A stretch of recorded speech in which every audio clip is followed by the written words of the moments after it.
Side में आ जाओ इधर थोड़ा साइड।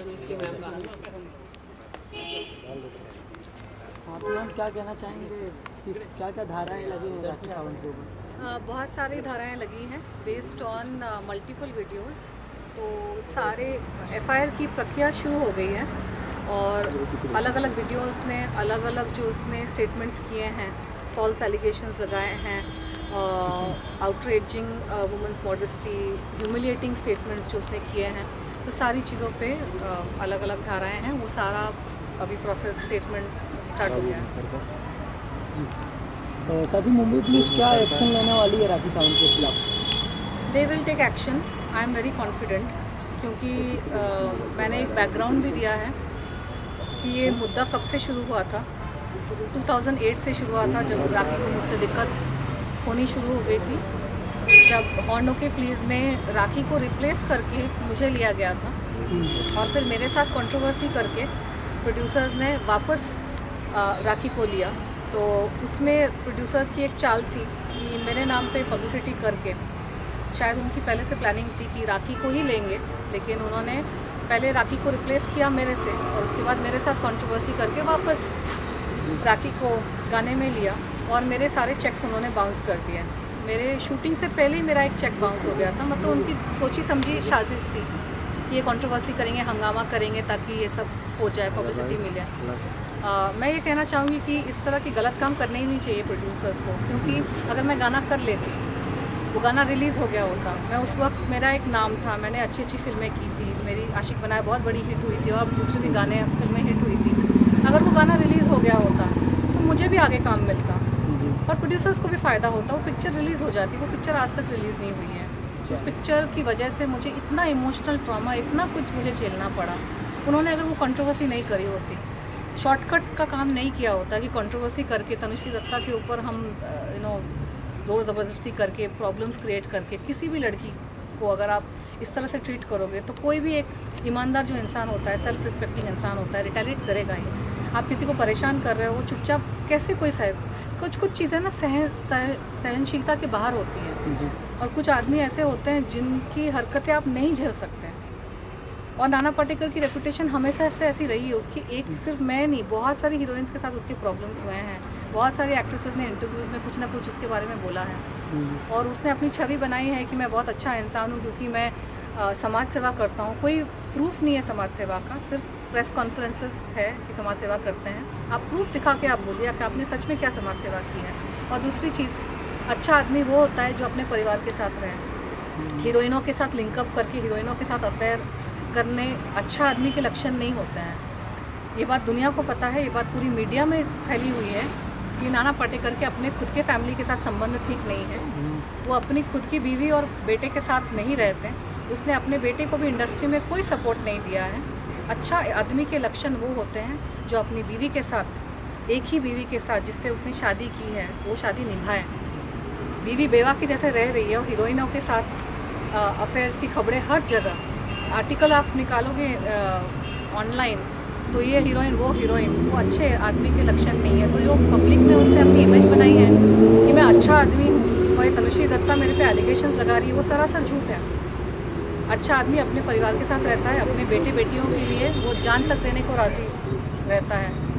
इंडस्ट्री के जो हीरो है, प्रोड्यूसर है, वो अपने बेटों के लिए, बेटियों के लिए क्या कुछ नहीं करते हैं और इसने अपने बेटे के लिए क्या किया है। अच्छा आदमी की डेफिनेशन वो होती है। तो इसके आसपास और इसका तो नाना पाटेकर का भाई मन्या सुर्वे था, सबको पता है, मुंबई का बहुत ही खतरनाक गैंगस्टर मन्या सुर्वे। ये बात मुझे रिसेंटली पता चली। 2-2.5 साल से मेरे ऊपर अजीब अजीब चीज़ें हो रही थी। असैसिनेशन अटैम्प्ट हुआ, मेरी गाड़ी के ब्रेक फेल किए गए, एक्सीडेंट हुआ, मेरे खाने में क्या मिला कि पता नहीं क्या करने की कोशिश हो रही थी। मुझे समझ ही नहीं आ रहा था मेरे साथ हो क्या रहा है 2018 के बाद। खासकर जब मैंने वो प्रेस कॉन्फ्रेंस में सवाल पूछे नाम फाउंडेशन के ऊपर कि ये फाउंडेशन करती क्या है। इसके नाम पे तो डंका बजता है ना, नाना पाटेकर समाज सेवा करते। कौन सी समाज सेवा की है? गांव को अडॉप्ट किया, उस गांव में जाके देखिए अडॉप्शन में क्या हुआ है। मैं सवाल को, संविधान ने दिया है हर किसी को हक। जिस संस्था को टैक्स फ्री स्टेटस का ओहदा मिला है कि NGOs वगैरह पे टैक्स नहीं लगता, उन पे स्क्रूटनी भी नहीं होती, NGOs पे इंक्वायरी नहीं होती कि आपके पैसे कहाँ से आ रहे हैं, कितना आप खर्च कर रहे हो। तो एक संविधान ने एक सिटीज़न को तो हक दिया है सवाल पूछने का कि आप इतने पैसे आप ले रहे हो तो कहाँ खर्च हो रहे हैं, आप प्रूफ दिखाइए। किसी गाँव में ऑफिस खोल के रखा है नाम फाउंडेशन का, मुंबई में भी होता है तो कोई जाके ऑफिस में पूछ सकता है कि आप अपना काम दिखाइए। मैंने सवाल पूछा, उसके बाद मेरे ऊपर ये सारी घटनाएँ घटनी शुरू हो गई। तो अच्छा आदमी वो नहीं होता जो डंके की चोट पर सीना ठोक के बोले कि अरे मन्या सुर्वे तो मेरा भाई था। नाना पाटेकर की यूट्यूब में वीडियोस है जिसने उसने एक गैंगस्टर के साथ अपने खुद के रिलेशंस एक्सेप्ट किए हैं। तो ये अच्छे आदमी होने के लक्षण है। अच्छे आदमी होने के लक्षण क्या ये है कि आप अपनी बीवी को छोड़कर हीरोइनों के साथ आपके अफेयर और लिंकअप की खबरें आती हैं। अच्छा आदमी होने के क्या ये लक्षण है कि आप अपने बेटे को आप इंडस्ट्री में खड़ा नहीं कर पाए हैं, आपके पास इतना पैसा है, इतना पॉलिटिशियंस के साथ उठना बैठना है आपका, आप खुद ही बोल रहे हैं कि आपका इतना बड़ा नाम है, हालांकि पिक्चर पिट जाती है आपकी सारी। हॉर्न ओके प्लीज़ पिक्चर डब्बे में बंद थी 2.5 साल तक, उसी की वजह से मुझे हायर किया गया था। रिसेंटली वैक्सीन वार आई, ऐसी बुरी तरह से रिसेंटली पिटी है। पहली बात तो उसका बजट 10 करोड़ भी था कि नहीं मुझे नहीं पता, लेकिन अगर 10 करोड़ भी था, 10 करोड़ की पिक्चर 10 करोड़ रिकवर नहीं कर पाई तो काहे के बड़े स्टार, काहे के बड़े आदमी। आप इतना हवा आप दिखा रहे हो ये दिखाने के लिए कि तनुश्री दत्ता बहुत छोटी है। मैं ठीक है, मैं छोटी हूँ लेकिन मैं ईमानदार हूँ। मैं अपने आप को बहुत बड़ा संत महात्मा दिखाने की कोशिश नहीं करी हूँ। मैंने अपने आप को, अपने परिवार को खड़ा किया है। मैं अपने परिवार के लिए कमिटेड रही, उनको खड़ा करके ही मैं अपना संन्यास और जो भी मैं कर रही हूँ। आपने क्या किया अपने परिवार के लिए? अच्छा इंसान होने के लक्षण वही है कि अरे बाहर की आप चैरिटी क्या कर रहे हो, इस गांव को अडॉप्ट किया। अरे आपके घर में चैरिटी बिगिंस एट होम। अपने घर के लोगों के लिए आपने क्या किया है और गांव में किया भी है कि नहीं किसी को नहीं पता। ये किया वो किया, किसने, ढूंढो जाके सच में किया है कि नहीं। और सवाल पूछने पर मेरे पर ये सारे अत्याचार शुरू हो गए, एक्सीडेंट हो गया, क्या कुछ नहीं हुआ। तो पब्लिक को ये जानने की बहुत ज़्यादा ज़रूरत है कि ये मीडिया के ज़माने में कोई कुछ भी बोल सकता है। अच्छा आदमी लड़कियों पे हमला नहीं करवाता। जैसे कि आपने मन्या सुर्वे का नाम लिया, कोई धमकी वगैरह आ रही है आपको गैंगस्टर से? मुझे ऐसे नाम लेकर तो कोई धमकियाँ नहीं आई, लेकिन पिछले 2.5 साल में मेरे साथ ऐसी अजीब अजीब घटनाएं घटी है कि आप मतलब और 2 घंटे निकल जाएंगे इस सब। तो मैं ब्रीफ में बहुत ही संक्षिप्त में मैं इंडिविजुअल इंटरव्यूज़ में इसका वर्णन कर सकती हूँ। लेकिन उज्जैन में 2 बार मेरे ऑटो जो वेटिंग में था उसके ब्रेक और क्लच फेल किए गए। एक बार मेरा एक्सीडेंट हो गया बहुत बुरी तरीके से, बहुत खून बहा।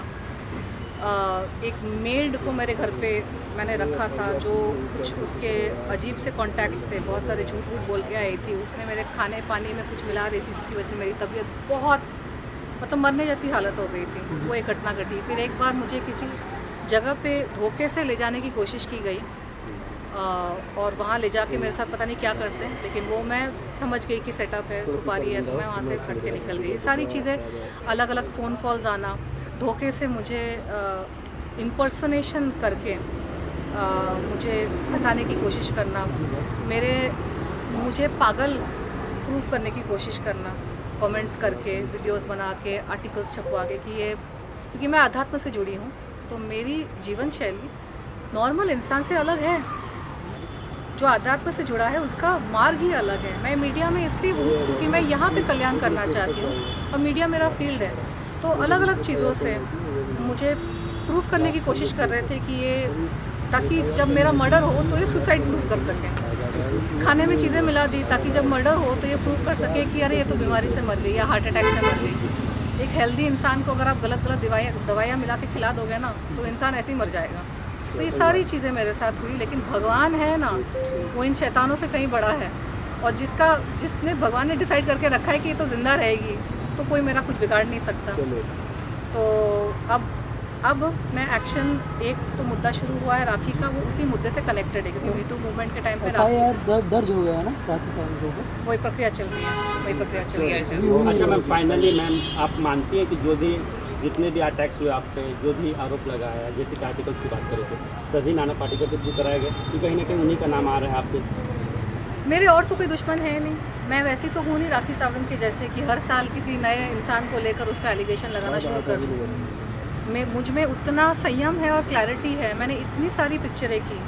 कभी आप लोगों ने सुना कि मेरे किसी सेट पे झगड़े हुए हैं? कभी आप लोगों ने सुना कि किसी हीरो के साथ मेरी फ़ाइट हुई या किसी हीरोइन के साथ मेरी फ़ाइट हुई? मैंने 16 फिल्में करी हैं। मेरी फिल्में हिट गई हैं। मैंने 5 साल मैंने जम के काम किया। मैंने हंड्रेड्स ऑफ स्टेज शोज़ किए हैं, मैंने इवेंट्स किए, ब्रांड्स का काम किया। कभी आपने सुना कि कहीं मेरी झड़प हुई, मेरी कहीं फ़ाइट हुई? मुझे जहाँ पे जिसके साथ तकलीफ़ हुई, मैं तो उसी मुद्दे पे आज भी अड़ी हूँ। मैं हर रोज़ हर साल नए नए लोगों के ऊपर एलिगेशन तो लगाती नहीं हूँ। मैं ईमानदारी से काम करती हूँ चुपचाप। जिन लोगों ने मेरे साथ काम किया है, अच्छे से काम किया, आप उनको जाकर पूछो मेरी रेपुटेशन कितनी अच्छी है।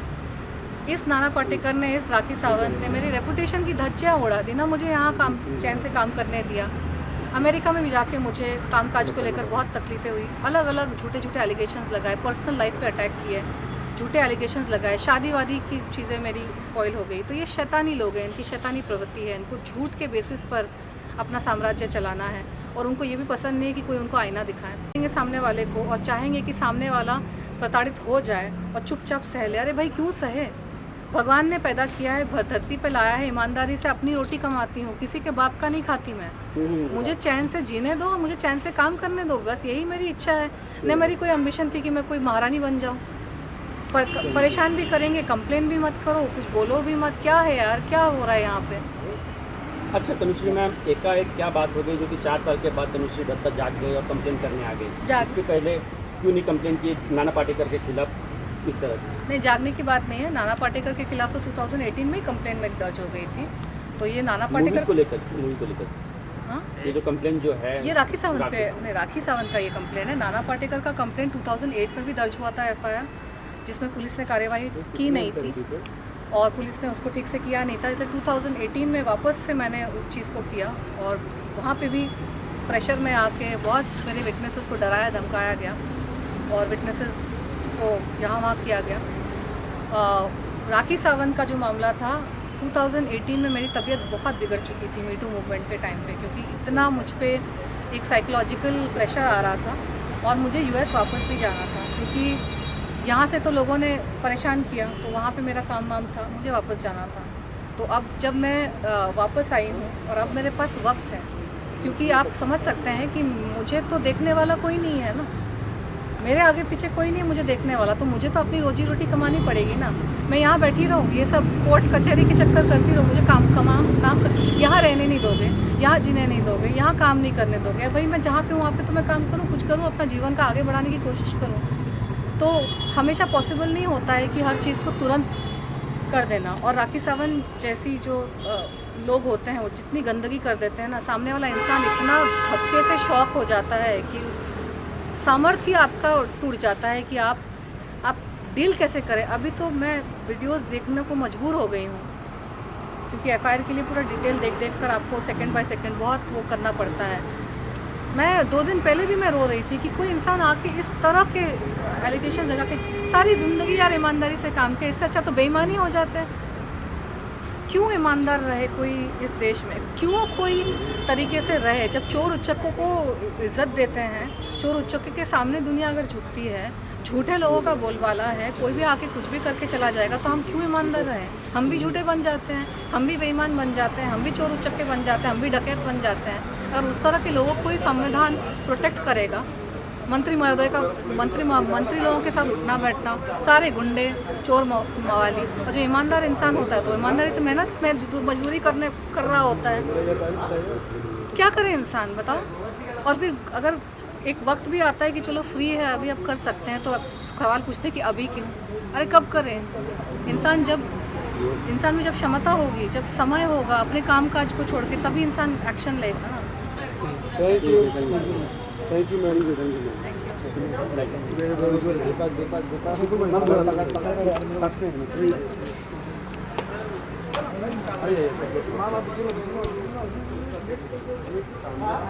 एक और चीज़ है, 2018 में मेरे ऊपर इतना प्रेशर था ना, साइकोलॉजिकल प्रेशर, सारी चीज़ों का प्रेशर, इतना बड़ा मूवमेंट हो रहा था, मुझे उस वक्त राखी से नहीं भिड़ना था। आप वीडियोस को देखो, इतना उसने गंद मचाया है, उसकी अग्रेशन जो है ना, मैं मैच नहीं कर सकती। मुझ में वैसी वाली अग्रेशन है ही नहीं। मैंने तो प्रेस कॉन्फ्रेंस में पूछा भी था, कौन सा घोड़ा पीती है बहन, मेरे को बता दें। इतना लड़ने की जो उसमें अग्रेशन है, हर रोज़ तो ओशिवारा पुलिस थाने में आके उसके हर साल हस्बैंड को जेल भिजवाना, ये कैसे करती है? मैं कैसे compete करूं यार ऐसे लोगों के साथ। ये जो शैतानी और जो दैत्य वाली जो शक्तियां हैं ना, मुझे शायद थोड़ी और कुछ साधना करनी पड़ेगी इन लोगों से लड़ने के लिए, शक्ति प्राप्त करने के लिए। मैं अभी कुछ दिन पहले भगवान से बोल रही थी कि अब मुझे ना शक्ति दो, लड़ने के लिए शक्ति दो। मैं थक जाती हूँ। मैं हफ्ते भर पहले मैंने प्रेस कॉन्फ्रेंसेस किए, इंटरव्यूज़ किए। मैं पिछले एक हफ्ता पूरा मैं थकी हुई थी, बीमार हो गई थी, थोड़ा सा उठ नहीं पा रही थी, ज़्यादा शक्ति नहीं थी। मैंने अपना कुछ किया, अपनी साधना शुरू की। अब थोड़ा सा एनर्जी आया है, FIR करना है तो ये मैं कर रही हूँ। ये प्रक्रिया इसकी है, करनी पड़ेगी। और मैं चाहती हूँ कि इस तरह के लोगों को पब्लिक तोल देना बंद कर दे, क्योंकि पब्लिक इनको जाने देती है, इनकी कॉमेडी में आ जाती है, लेकिन कॉमेडी की आड़ में आप किसी की ज़िंदगी ख़राब कर रहे हो, ये सही नहीं है। इंसान इंसानियत छोड़ देगा, अपनी ईमानदारी छोड़ देगा जब यंग जनरेशन देखेगी ना कि इस तरह के लोग कुछ भी करके निकल जाते हैं। ये सही नहीं है। अच्छा, क्या क्या कंप्लेंट्स में क्या क्या चार्जेस लगेंगे? देखिए, तनुश्री जी के बारे में मीडिया में, न्यूज़ चैनल में जो बोला गया है, उनके बारे में अभद्र भाषा में जो अश्लील जो वक्तव्य किया गया है, उसके बारे में हमने शिकायत दर्ज की है। उसकी अभी सब प्रक्रिया चालू है। अभी हम सारा डिटेल अभी डिस्क्लोज नहीं कर सकते, क्या हो रहा है, क्या नहीं हो रहा है। सारे वीडियोज़ वगैरह हमने आज जमा किए, उसका पंचनामा हो चुका है वीडियोज़ का, और वो सारे वीडियोज़ हमने पुलिस स्टेशन में जमा किए हैं। और ये प्रक्रिया चालू है, अभी जारी है, कल तक जारी रहेगी। और कल आपको इसके बारे में फाइनल जो FIR के बारे में कल आपको जानकारी मिल जाएगी। चलो, थैंक यू। मैं एक बात कहना चाहती हूँ, बहुत सारे लोग ना मेरे पे एलिगेशन लगाते हैं, मीडिया पब्लिसिटी। राजा भाई, मेरा करियर इतना अच्छा चल रहा था ना 2008 इंसिडेंट के पहले, कि मुझे कोई मीडिया पब्लिसिटी की ज़रूरत नहीं थी। ये शैतानी लोग आके हम जैसे लोगों को परेशान करते हैं अपनी मीडिया पब्लिसिटी करने के लिए, फिर हम पे उल्टा एलिगेशन लगाते, उल्टा चोर कोतवाल को डांटे कि आप कर रहे हो पब्लिसिटी के लिए। किसी इंसान को क्या हक नहीं है अपनी हक की लड़ाई लड़ने का? आप कुछ भी मुझे बोल के चले जाओगे, आप कैसे भी मेरे साथ बर्ताव करके चले जाओगे, मैं रिटेलिएट नहीं कर सकती हूँ। और जब कोई रिटेलिएट करेगा तो उस पर उल्टा एलिगेशन लगाओ कि मीडिया पब्लिसिटी। मुझे ज़रूरत है मीडिया पब्लिसिटी की। मैं अगर काम कर लूँगी ना, स्क्रीन पे आ जाऊँगी, वो 10,000 कंट्रोवर्सीज के ज़्यादा उससे मुझे पब्लिसिटी मिलेगी। अगर वो हॉर्नो के पीस का गाना उन्होंने मुझे शूट करने दिया होता सुकून से, शांति से, बिना परेशान किए हुए, उस गाने से मुझे ज़्यादा पब्लिसिटी मिलती, उस गाने से मुझे आगे भी काम मिलता। तो क्या कोई इंसान अपने ऊपर ये सारी अत्याचार होने देगा? पब्लिसिटी क्या? राखी सावंत और मेरा स्तर बहुत अलग है। मुझे लीड रोल्स मिल रहे थे, मुझे गाने मेरे हिट थे, मुझे काम मिला, मैं मिस इंडिया हूँ। मुझे नहीं ज़रूरत है सड़क पे आके पब्लिसिटी की। मेरी एनर्जी नहीं होती है ये सब कोर्ट कचहरी ये सब करने के लिए, लेकिन करना पड़ रहा है अपने हक के लिए। क्योंकि आज इस राखी सावंत को अगर मैंने छोड़ दिया ना, तो सबको लगेगा कि अरे तनुश्री तो ईजी टारगेट है, उसको आप कुछ भी करके निकल जाओगे। थोड़ी परेशानी तो होनी चाहिए सामने वाले को, अगर आपने मुझे परेशान किया है, क्योंकि मुझे तो और भी जीना है ना, और भी काम करना है, और कुछ करना है, करना पड़ता है अपने आप को बचाने के लिए। आपको लड़ना पड़ता है। मुझे लड़ना बिल्कुल पसंद नहीं है, मैं बचपन से वैसी हूँ। मुझे लड़ना पसंद नहीं है, मुझे जोर आवाज़ में बात करना पसंद नहीं है, तू मैं पसंद नहीं है। लेकिन इन शैतानों ने, इन महिषासुरों ने मुझे फोर्स कर दिया है कि मैं लड़ूं। मुझे अपने आप को उठाना पड़ता है कि आज मुझे चाहिए शक्ति, मुझे करना पड़ेगा। आप नहीं समझ रहे, पब्लिसिटी का कुछ है ही नहीं, और पब्लिक को बताना ज़रूरी है। पब्लिक को ना बताए तो लोगों को लगेगा कुछ नहीं कर रही है।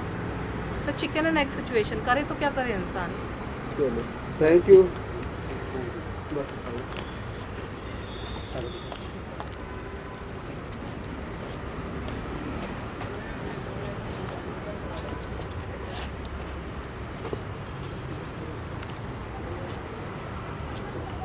मैम इधर आइए।